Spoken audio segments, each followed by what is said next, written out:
తిరుమల శ్రీవారి చెంత మరో స్కామ్ బయటపడింది. పట్టు వస్త్రాల కొనుగోలులో మరో మోసం వెలుగులోకి వచ్చింది. శ్రీవారి ఆలయంలో ఉన్నత అతిథులకు, విఐపీలకు ప్రత్యేక సేవల్లో ఉపయోగించే పట్టు వస్త్రాలు అత్యుత్తమ నాణ్యతతో ఉండాలి అనే విషయం ఉన్నప్పటికీ 2015 నుంచి 2025 వరకు 10 ఏళ్ల పాటు పాలిస్టర్ వంటి నాసిరకం వస్త్రాల్ని నిజమైన పట్టు వస్త్రాల పేరుతో సరఫరా చేసినట్లు విజిలెన్స్ విభాగం ప్రకటించింది. అసలు ధర 100 నుంచి 400 మాత్రమే ఉండే వీటిని 1400కి సరఫరా చేసినట్లు గుర్తించారు.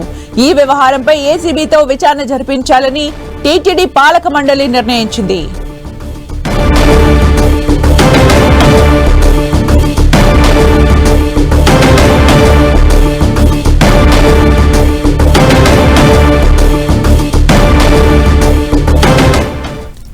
టీటీడీలో పట్టు వస్త్రాల నకిలీ వ్యవహారంపై డిప్యూటీ సీఎం పవన్ కళ్యాణ్ స్పందించారు. పట్టు వస్త్రాల నకిలీ వ్యవహారం 3వ స్కామ్ అన్నారు. భక్తుల మనోభావాలను దెబ్బతీస్తే ఊరుకునే ప్రసక్తే లేదన్న పవన్ వీటి వెనుకున్న ఎవరిని వదిలిపెట్టమన్నారు.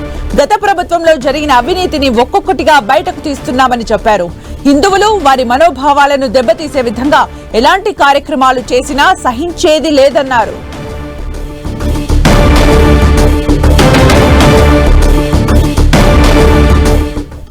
Because all these are coming out because there is a very strong TTD board is there and India government is there.